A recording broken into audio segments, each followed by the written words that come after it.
ദൈവമേ കാത്തുകൊള്ളുകങ്ങ് കൈവിടാതെങ്ങു ഞങ്ങളെ. നാവികൻ നീ ഭവാബ്ദിക്കൊരാവിവൻ തോണി നിൻ പദം. ഒന്നൊന്നായി എണ്ണി എണ്ണി തൊട്ടെണ്ണും പൊരുളൊടുങ്ങിയാൽ നിന്നിടും ദൃക്കുപോലുള്ളം നിന്നില സ്പന്ദമാകണം. അന്നവസ്ത്രാദി മുട്ടാതെ തന്നു രക്ഷിച്ചു ഞങ്ങളെ. ധന്യരാക്കുന്ന നീ ഒന്നു തന്നെ ഞങ്ങൾക്കു തമ്പുരാൻ. ആഴിയും തിരയും കാറ്റും ആഴവും പോലെ ഞങ്ങളും മായയും നിൻ മഹിമയും നീയുമെന്ന് ഉള്ളിലാകണം. നീയല്ലോ സൃഷ്ടിയും സ്രഷ്ടാവായതും സൃഷ്ടിജാലവും. നീയല്ലോ ദൈവമേ സൃഷ്ടിക്കുള്ള സാമഗ്രിയായതും. നീയല്ലോ മായയും മായാവിയും മായാവിനോദനും. നീയല്ലോ മായയെ നീക്കി സായുജ്യം നൽകുമാര്യനും. നീ സത്യം ജ്ഞാനമാനന്ദം.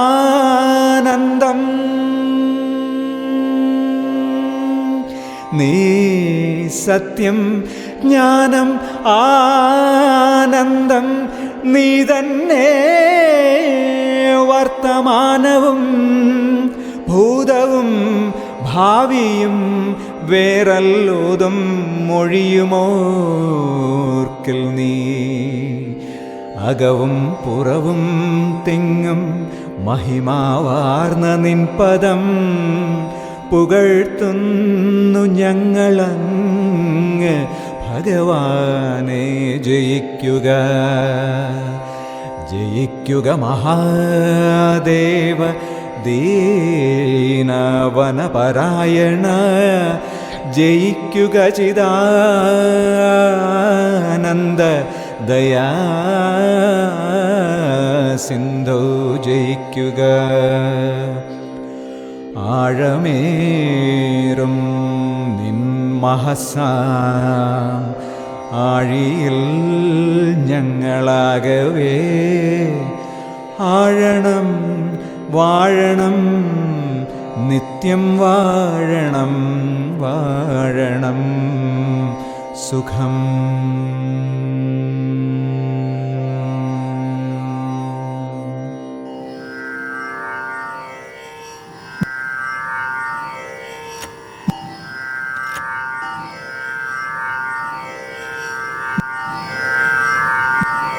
നമസ്കാരം. എങ്ങനെയാണ് ഫേൺ ഹില്ലിൽ എത്തിച്ചേരുന്നത്? ഫേൺ ഹില്ലിലാ?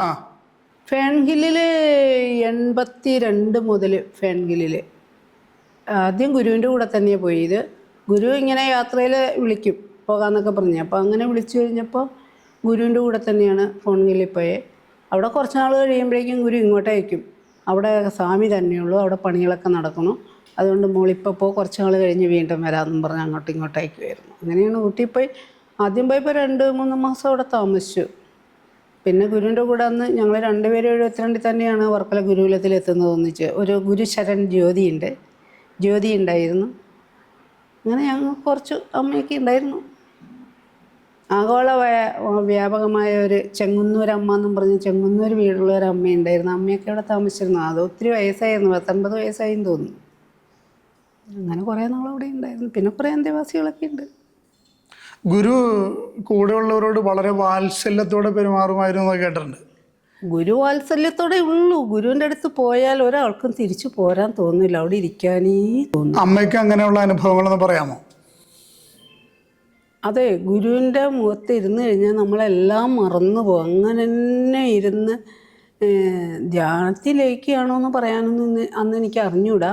എന്തായാലും അത് വലിയൊരു സന്തോഷമായിരുന്നു, ആനന്ദമായിരുന്നു, നിർവൃതിയായിരുന്നു. അങ്ങനെ ഇരുന്ന് പോവുമായിരുന്നു. ചിലപ്പോൾ അങ്ങനെ തട്ടി വിളിക്കുക. അപ്പോൾ ഇടയ്ക്കിടയ്ക്ക് ഊട്ടിയിൽ ഏത് സമയത്താണെന്ന് ഓർക്കുന്നില്ല, ധ്യാനം ഉണ്ടാവും. അപ്പോൾ ഒരു പാത്രത്തിൽ കുറച്ച് വെള്ളം അവിടെ കൊണ്ട് വെച്ചേക്കും. വേണ്ടവർക്കൊക്കെ പോയി എടുത്ത് കുടിക്കാം, ആരും അങ്ങോട്ടും ഇങ്ങോട്ടും ഒന്നും നോക്കുകയോ വിളിക്കുകയോ മിണ്ടുകയോ ഒന്നും ചെയ്യരുതെന്ന് പറയും. അപ്പോൾ അങ്ങനെ അന്ന് ധ്യാനത്തിലിരിക്കുക, ആരും ഒന്നും മിണ്ടണല്ലോ, ധ്യാനം മാത്രം. കുറേ സമയം, എത്ര സമയമായി എന്നൊന്നും നമുക്ക് ഓർമ്മയില്ല. ഏതാണ്ട് അന്ന് പറഞ്ഞ സമയം 2 മണിയാണ്. 2 മണിയായപ്പോൾ എനിക്കൊന്ന് എണീക്കണമെന്ന് തോന്നി. അപ്പോൾ ഞാൻ പതുക്കെ, ശബ്ദമൊന്നും കേൾക്കാതെ പതുക്കെ എഴുന്നേറ്റ് അവിടെ നിന്നു. കുറച്ച് നേരം അങ്ങനെ നിന്ന് കഴിഞ്ഞിട്ട് ഞാൻ അവിടെ ഇരുന്നു. കണ്ണ് തുറന്നൊന്നുമില്ല, നോക്കിയില്ല, ഒന്നുമില്ല, അവിടെ ഇരുന്നു. അപ്പോൾ ധ്യാനം എല്ലാം കഴിഞ്ഞ് കഴിഞ്ഞപ്പോൾ ഗുരു എന്നോട് ചോദിച്ചു, മോളെ നീ എന്തിനാ ഇടയ്ക്ക് ചാടി എണീച്ചത് എന്ന് ചോദിച്ചു. അപ്പം ഞാൻ പറഞ്ഞു, എനിക്കൊന്ന് എണീക്കണമെന്ന് തോന്നി, ഞാനപ്പോൾ എഴുന്നേറ്റു. അപ്പോൾ ഗുരു പറയുക, ഞാനൊന്ന് വീഴാൻ പോയി, അപ്പോഴാണ് നീ എഴുന്നേറ്റത്. അപ്പം ഞാൻ വിചാരിച്ചു നീ എന്നെ പിടിക്കാൻ വന്നതാണെന്ന്. അങ്ങനെ ഉണ്ടായില്ല, എനിക്ക് അതറിയില്ല. പക്ഷേ ഗുരു പറഞ്ഞപ്പോൾ ഞാൻ എഴുന്നേറ്റു എന്നുള്ളത് ശരിയാണ്. അതുപോലെ തന്നെ കണ്ണൊന്നും തുറന്നില്ല, അതുപോലെ കണ്ണുറക്കരുതെന്നല്ലേ പറഞ്ഞിരുന്നത്. ഗുരു പൂർണ്ണമതയൊക്കെ ചൊല്ലി ശാന്തി മന്ത്രമൊക്കെ ചൊല്ലി കഴിഞ്ഞപ്പോൾ ഞാൻ കണ്ണുറന്നു. അപ്പോഴും ഗുരു പറയണത്, ഞാനൊന്ന് വീഴാൻ പോയി, അപ്പോഴാണ് മോളെ എണീച്ചത്. അപ്പം ഞാൻ വിചാരിച്ചു ഇങ്ങനെ പിടിക്കാൻ വന്നതെന്ന് വിചാരിച്ചു. അതൊക്കെയാണ് ഗുരുവിൻ്റെ കൂടെ. പിന്നെ അറിവ് എനിക്ക് അന്നും ഇന്നും ഒറ്റ കാര്യമേ ഞാൻ പ്രാർത്ഥനയിൽ ആവശ്യപ്പെട്ടിട്ടുള്ളൂ ഗുരുക്കന്മാരോട്, അറിവ് വേണം. വേറെ ഒന്നും ഞാൻ ഒരു സാധനവും ഞാൻ ആവശ്യപ്പെട്ടിട്ടില്ല. അങ്ങനെയായിരുന്നു. അതന്നും അങ്ങനെ, ഇന്നും അങ്ങനെയാണ്. അപ്പോൾ ഈ അറിവൊക്കെ ഗുരു ഇങ്ങനെ പറയുമ്പോഴേ അതിൽ ലയിച്ചിരുന്ന് പോകും. ഈ അറിവൊക്കെ എനിക്കും പറയണം, എല്ലായിടത്തും ഗുരു പറയണമല്ലോ പറയണം, പഠിപ്പിക്കണം. ഇതൊക്കെയായിരുന്നു ആഗ്രഹം ഉണ്ടായുള്ളൂ. വേറെ ഒരാഗ്രഹവും ജീവിതത്തിൽ ഉണ്ടായിട്ടില്ല. അതന്നുമില്ല, ഇന്നുമില്ല. ഇന്നും അറിവ് വേണമെന്നുണ്ട്, പക്ഷേ ഇന്ന് അറിവ് പറയാൻ അറിയില്ല എന്ന് മാത്രം ഒരു കുറവേ ഉള്ളൂ. ഗുരുവിൻ്റെ ചിട്ടകൾ എന്തൊക്കെയായിരുന്നു? എന്തോ ഗുരുവിൻ്റെ ചിട്ടകൾ? ഗുരു രാവിലെ രാത്രിയിൽ എപ്പോൾ കിടക്കുമെന്ന് നമുക്ക് പറയാൻ പറ്റില്ല. വരുന്ന എല്ലാ കത്തുകൾക്കും പിന്നെ മറുപടി എഴുതും, ഒന്നും ബാക്കി വെക്കില്ല. എഴുതി തീർന്നിട്ടേ കിടക്കുള്ളൂ. എന്നിട്ട് അതെല്ലാം എഴുതിയിട്ട് ഇങ്ങനെ ഇട്ടേക്കും.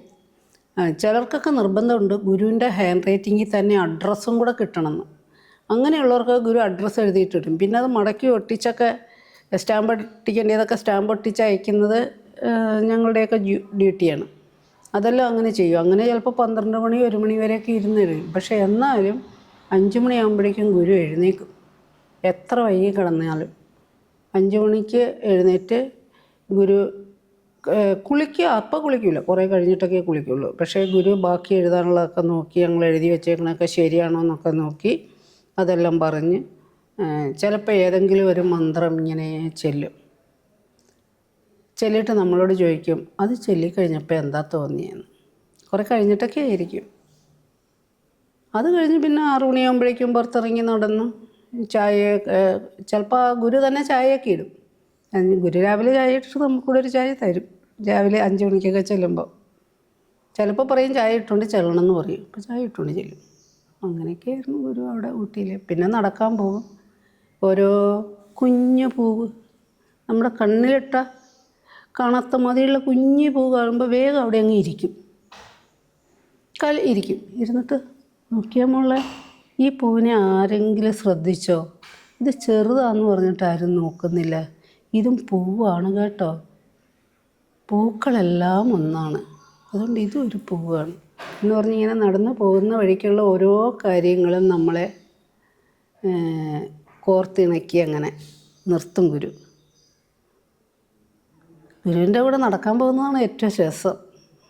എന്തൊക്കെയായിരുന്നു ആ അനുഭവങ്ങൾ?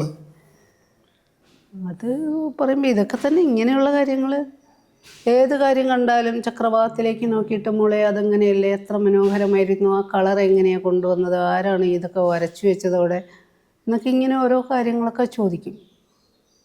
പിന്നെ ഒരു മരമൊക്കെ ദൂരെ ഉണ്ടെങ്കിൽ അതൊക്കെ നോക്കിയിട്ട് പറയും അതെന്താ ആകൃതിയാ, അതെങ്ങനെയാ എന്നൊക്കെ ചോദിക്കുകയായിരുന്നു. ഗുരു രാവിലെ ഒരു മന്ത്രം ചൊല്ലുമായിരുന്നു പറഞ്ഞല്ലോ. അത് പല മന്ത്രങ്ങളായിരുന്നോ, ഉപാസനാ മന്ത്രങ്ങളായിരുന്നോ, ഉപനിഷത്ത് മന്ത്രങ്ങളായിരുന്നു? അതേതും ആകാം. ഗുരുദേവകൃതിയിലേ ആകാം, ഗീതയിലേ ആകാം, ഉപനിഷത്തിലേ ആകാം. എന്നിട്ട് നമ്മൾ കണ്ണടച്ചിങ്ങനെ ഇരിക്കും ധ്യാനിച്ച്. അതൊക്കെ വലിയ അനുഭവങ്ങളാണ്. ഗുരുവിൻ്റെ അടുത്തുനിന്ന് മാത്രം കിട്ടുന്ന അനുഭവങ്ങളാണ്. കാരണം ഗുരു ഇങ്ങനെ ഇരുന്നാൽ നമ്മളത് ചൊല്ലിക്കഴിയുമ്പോൾ നമ്മളും അതിൽ ലയിച്ച് ചേർന്ന് പോകും. പിന്നെ ഒരു കാര്യം അറിയാൻ പറ്റില്ല ചിലപ്പോൾ. അത്ര മധുരമാണല്ലോ ഗുരുവിൻ്റെ വാക്കും സംഗീതവും ചെല്ലുന്നതും എല്ലാം. അത് വളരെ ലോലം, ശരിക്കും പറഞ്ഞാൽ ലോലമായിട്ടാണ് പോകുക. പിന്നെ അതിൻ്റെ ഇടയിൽ എപ്പോഴും എനിക്കൊരു അനുഭവം ഉണ്ടായിട്ടുണ്ട്. ശാസ്താംകോട്ട ഒരു വലിയ സമ്മേളനം നടന്നിരുന്നു. അതിൻ്റെ ആൾ MKK നായരായിരുന്നു അവിടെ ഇത് കിട്ടിയത്. 70-ന് ശേഷമാണ്, 1970-ന് ശേഷമാണ് ആയിരിക്കും. ആ സമ്മേളനത്തിൽ ഇത് അനുഭവമല്ല കേട്ടോ, നമ്മുടെ മനോമുഖത്തിൽ തെളിഞ്ഞു വന്ന കാര്യങ്ങളാണ് പറയുന്നത്. വലിയ സ്റ്റേജ്, നമ്മൾ അന്ന് അതിന് ശേഷവും കണ്ടിട്ടില്ല അങ്ങനെ ഒരു സ്റ്റേജ്. എല്ലാം വെള്ള വിതാനം. അവിടെ നിന്നിട്ട് നിത്യഗുരു ദൈവദശകം ചൊല്ലുന്നു പ്രാർത്ഥനയായിട്ട്. കടൽ തീരമാണല്ലോ, കടലിൻ്റെ അങ്ങേ അറ്റം വരെ ആളുകളിരിക്കുക. പക്ഷെ അവിടെ ഇങ്ങനെ തിര നമ്മളിവിടെ നിന്ന് നോക്കുമ്പോൾ ഈ ആളുകൾ കഴിഞ്ഞാൽ പിന്നെ തിര ഇങ്ങനെ ഇളകുന്നതാണ് കാണുന്നത്. അപ്പം അന്ന് ഗുരു ചൊല്ലിയതുപോലെ എനിക്ക് ചെല്ലാനറിയില്ല. ഗുരു നോക്കിയിട്ട് ദേവസ്വം ചെല്ലുന്നു.